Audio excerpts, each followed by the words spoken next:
Zvánka do kina.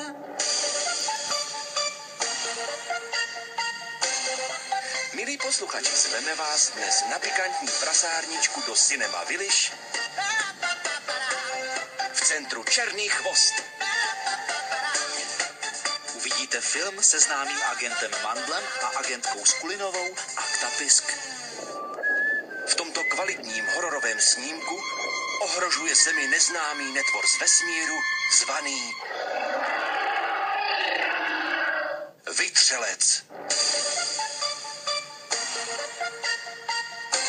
Takže je všem jasné, o čem to bude. Vytřelec řádí na Zemi, kudy chodí.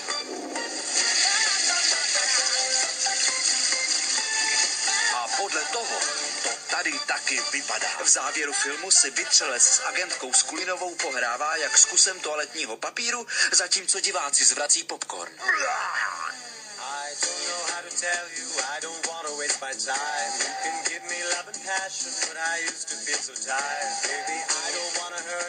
Akta Pisk, Cinema Village.